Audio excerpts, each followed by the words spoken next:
தந்தி தொலைக்காட்சி நேயர்களுக்கு வணக்கம். நல்லதை சொல்வோம், நல்லதை செய்வோம், நல்லதே நடக்கும்.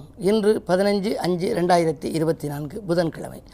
ஆயில்யம் நட்சத்திரம் இரவு 6:19 வரை, பிறகு மகம். இன்றைக்கு நான் உங்களுக்கு சொல்ல இருக்கிற நல்ல கருத்து, எல்லாரும் ஒரு புது முயற்சி பண்ணையில் ஐயா இன்றைக்கி அஷ்டமி நவமியான்னு பார்த்துருங்க, அது இல்லைன்னா நம்ம காரியத்தை செய்யலாம்ல அப்படிம்பாங்க. இப்படி அஷ்டமி நவமியை எல்லாருமே ஒதுக்குறாளேன்னு அந்த 2 திதிக்குமே மிகப்பெரிய வருத்தம் வந்துருச்சு. ஒருத்தரை ஒதுக்கிட்டோம்னாலே அவங்க வருத்தப்படுவாள் இல்லையா? இந்த திதிகளில் சதுர்த்திங்கிறது ஆணைமிக பெருமானுக்கு உகந்ததுன்னு கொண்டாடுறாங்க, சஷ்டிங்கிறது முருகப்பெருமானுக்கு உகந்ததுன்னு கொண்டாடுறாங்க, பௌர்ணமிங்கிறது நிலவு நிறைந்த நாளில் மலைவலம் வந்து எல்லா ஈஸ்வரனையும் கொண்டாடுறாங்க. ஆக அஷ்டமி நவமியை ஒதுக்குறாளேன்னு அதுக்கு 2 என்ன பண்ணிச்சான், சிவபெருமான்கிட்ட போய் முறையிட்டுச்சான், எங்களை இப்படி ஒதுக்குறாளே, இதுக்கு ஒரு வழி நீங்கள் தான் சொல்லணும் அப்படின்னு சொல்லி கேட்டான். உடனே இறைவன் சொன்னாராம், கவலையே பட வேண்டாம், உங்கள் 2 பேரையும் கொண்டாடுற மாதிரி ஒரு நல்ல ஒரு நிலையை உருவாக்க போகிறேன் பாருங்கன்னாராம். என்ன செஞ்சார் தெரியுமா?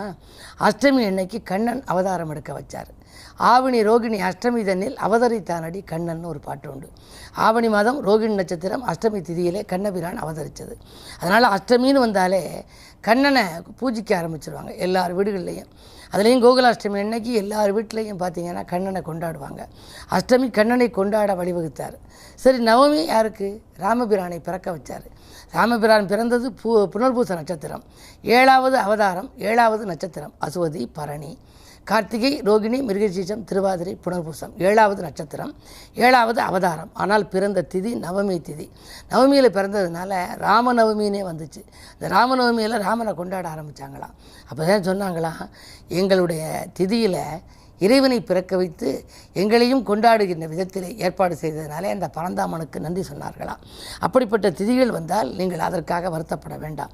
அஷ்டமி அன்றைக்கு ஒரு காரியம் செய்ய நினைத்தால் கண்ணனை வழிபட்டு விட்டு காரியத்தை செய்யுங்கள்.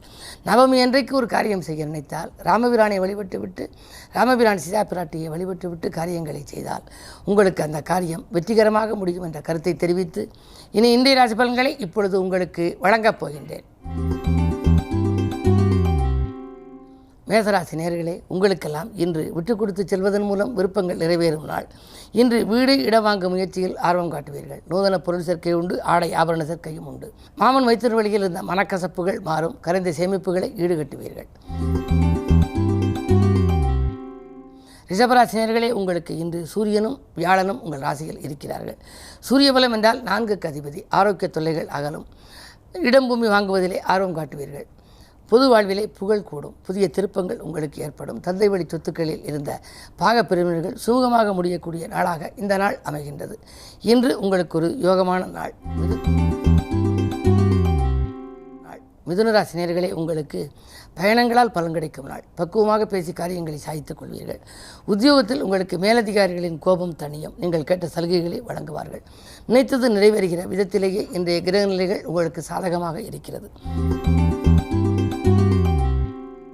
கடகராசி நேயர்களே, உங்கள் ராசிக்குள் சந்திரன் மாலை 6:19 வரை இருக்கின்றார். எனவே அதிகாலையிலிருந்து 6:19 வரை நீங்கள் எந்த கவலையும் உங்களுக்கு இருக்காது. நீங்கள் நினைத்ததெல்லாம் நிறைவேறும். இருந்தாலும் சந்திரன் மனதுகாரகன் என்பதால் நேர்மறை சிந்தனைகளை வளர்த்துக் கொள்ளுங்கள். எதிர்மறை சிந்தனைகளை நினைத்தால் அது நடந்துவிடும். வியாபார போட்டிகள் அகலும். பிறரை விமர்சிப்பதன் மூலம் ஏற்பட்ட பிரச்சனைகளும் தீரும். உங்களுக்கு சமூகத்திலே உயர்ந்த மனிதர்களின் சந்திப்பு இன்று கிடைக்கும். அதனால் உங்களுடைய தொழிலையும் உத்தியோகத்தையும் நீங்கள் பலப்படுத்திக் கொள்வீர்கள். சிம்மராசி நேயர்களே, உங்களுக்கு இன்று மாலை 6:19க்கு மேல் சந்திரபலம் வருகிறது. எனவே மதியத்திற்கு மேல் கொஞ்சம் விரயங்கள் ஏற்படலாம். காலை நேரம் உங்களுக்கு கலகலப்பாக இருக்கும். அதே நேரத்தில் உங்களுக்கு துணிவும் தன்னம்பிக்கையும் கூடும். வேண்டிய இடத்திலிருந்து உதவிகளும் உங்களுக்கு கிடைக்கலாம். தொழிலை பொறுத்தவரை 8லே செவ்வாய் இருக்கிறார். பக்கபலமாக இருக்கும் ஒரு சிலர் உங்களை விட்டு விலக நேரிடலாம். அங்கே விலகிச் செல்லாமல் பார்த்துக்கொள்வது உங்கள் புத்திசாலித்தனமாகும். கன்னிராசி நேயர்களே, ஜென்மத்தில் கேது, 7லே ராகு. நாகதோஷத்தின் பின்னணியில் இருக்கிறீர்கள். ஏற்றமும் இரக்கமும் கலந்த சூழ்நிலை. காலையில் வரவு, மாலையில் செலவு. காலையில் இன்பம், மாலையில் துன்பம் என்ற நிலை உருவாகலாம். எனவே அவை ஒரு நிலையாக வருவதற்கு நீங்கள் இன்று சர்ப்பசாந்தி பரிகாரங்களை மேற்கொள்வது நல்லது. குறிப்பாக உங்கள் ராசிக்கு 7லே செவ்வாய் இருக்கின்றார். அப்படி செவ்வாய் இருக்கின்ற பொழுது முருகப்பெருமானை வழிபடலாம். ஆனால் இன்று புதன்கிழமை, உங்கள் ராசிநாதனுக்குரிய கிழமை என்பதனாலே அனுமனையும் பெருமாளையும் இலக்குமியையும் நீங்கள் வழிபட்டால் ஆனந்தமான வாழ்க்கையை அமைத்துக்கொள்ள இயலும். துலாம் ராசி நேயர்களே, அஷ்டமத்தில் குரு அடியெடுத்து வைத்திருக்கின்றார். அலைச்சல் அதிகரிக்கும், ஆதாயம் குறைவாகவே இருக்கும், புதிய வழக்குகள் உங்களுக்கு தோன்றலாம், முன்கோபத்தின் காரணமாக முன்னேற்றத்தில் சில பாதிப்புகள் ஏற்படலாம். கோபத்தை குறைத்துக் கொள்வது நல்லது. புதிய வரன்கள் உங்கள் வீடு தேடி வரலாம். ஆனால் வந்த வரன்கள், வாயில் தேடி வந்த வரன்கள் கை நழுவி செல்லக்கூடிய சூழல் கூட உண்டு. கவனம் தேவை.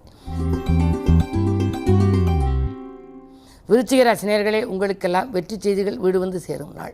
செல்வ நிலை உயரும், செல்வாக்கும் அதிகரிக்கும். பொது வாழ்விலே புகழ்பெற்ற ஒருவர் உங்களுக்கு உறுதுணையாக இருப்பார்கள். அது மட்டுமல்ல, அஞ்சல் வழியிலும் அனுகூல தகவல் உண்டு.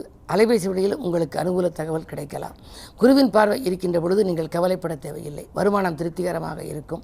வாழ்க்கை தேவைகள் பூர்த்தியாகும். தொழில் உத்தியோகத்தில் எதை எதிர்பார்த்து காத்திருந்தீர்களோ அது நடைபெறும் நாளாக இந்த நாள் அமைகின்றது. தனுசு ராசி நேயர்களே, உங்களுக்கெல்லாம் இன்று சந்திராஷ்டமம். எதை செய்தாலும் யோசித்து செய்ய வேண்டும். இறைவனை பூஜித்து செய்ய வேண்டும். இறை நாமங்களை வாசித்து செய்ய வேண்டும். புதிய முயற்சிகளில் ஈடுபட்டால் கொஞ்சம் தாமதமாகத்தான் இருக்கும். நண்பர்களை நம்பி எதுவும் ஒப்படைக்க வேண்டாம். மீண்டும் உங்களிடமே அந்த பொறுப்புகள் வரலாம். தொழில் உத்தியோகத்தில் மிக மிக மிக கவனம் தேவை. உங்கள் முன்னேற்றத்தை அருகில் இருப்பவர்களிடம் பகிர்ந்து கொள்ள வேண்டாம். மகர ராசி நேயர்களே, உங்களுக்கெல்லாம் இன்று சந்திராஷ்டமம். மாலை 6:19 மேல் வருகிறது. எனவே பகல் நேரத்தில் உங்களுக்கு மனக்கலக்கம் ஏற்படாது. ஆனால் மாலை 6:19 மேல் சந்திராஷ்டமம் வருவதனாலே மதியத்திற்கு மேலே கொஞ்சம் உங்களுக்கு மனக்கலக்கங்கள் வரலாம். பணப்புழக்கம் கொஞ்சம் குறைவாகவே இருக்கும். யாருக்கேனும் நீங்கள் நன்மை செய்தால் கூட அது தீமையாக தெரியலாம். இருந்தாலும் கூட குருவினுடைய பார்வை உங்கள் ராசியில் பதிவதால் பெரிய அளவில் பாதிப்புகள் ஏற்படாது. இன்று கிழமை புதன் என்பதால் எதை செய்தாலும் நீங்கள் அனுபவஸ்தர்கள் ஆலோசனைகளை கேட்டு செய்வது நல்லது. இடமாற்றங்கள் இனிமை தரும் விதம் அமையும். கும்பராசி நேயர்களே, உங்களுக்கெல்லாம் இன்று பணவரவு திருப்திகரமாக இருக்கும் நாள். பக்கபலமாக நண்பர்கள் உறுதுணையாக இருப்பார்கள். கேட்ட இடத்தில் உங்களுக்கு சலுகைகள் கிடைக்கும். உத்தியோகத்தில் கூட உங்களுக்கு மறுக்கப்பட்ட சலுகைகள் மீண்டும் கிடைக்கலாம். அது மட்டுமல்ல, உங்கள் திறமைக்குரிய அங்கீகாரமும் உண்டு. சனி பகவான் நல்ல முறையிலே சஞ்சரிக்கின்றார். ஜென்மச்சனியாக இருந்தாலும் ராசிநாதனாக இருப்பதால் எந்த பிரச்சனைகளையும் அவர் கொடுக்கக்கூடாது. அதிலும் குறிப்பாக இன்று புதன்கிழமை என்பதனாலே சனிக்கு நட்பு கிரகமாக விளங்குபவர் புதன். எனவே இன்றைக்கு நீங்கள் பெருமாளை வழிபடுவதன் மூலமும் அனுமனை வழிபடுவதன் மூலமும் உங்கள் கோரிக்கைகள் எல்லாம் நிறைவேறும். மீனராசி நேயர்களே, உங்களுக்கெல்லாம் வருமானம் உயர்கின்ற நாள். வாழ்க்கை தேவைகள் பூர்த்தியாகும். தனாதிபதியான செவ்வாய் ராசியில் இருக்கின்ற பொழுது பணக்கவலை என்பது இருக்கக்கூடாது. அது மட்டுமல்ல, செவ்வாய் தைரியகாரகன். துணிவும் தன்னம்பிக்கையும் உங்களுக்கு அதிகரிக்கும். என்றைக்கோ குறைந்த விலைக்கு வாங்கி போட்ட இடம் இப்பொழுது அதிக விலைக்கு விற்று அதன் மூலமாக வரும் லாபத்தை கொண்டு தொழிலை வளப்படுத்திக் கொள்ளலாம் என்று நினைப்பீர்கள். உங்கள் எண்ணங்கள் எல்லாம் ஈடேறப் போகின்றது. இந்த நாள் உங்களுக்கு ஒரு மிக மிக யோகமான நாள். மேலும் விவரங்கள் அறிய தினத்தந்தி படியுங்கள்.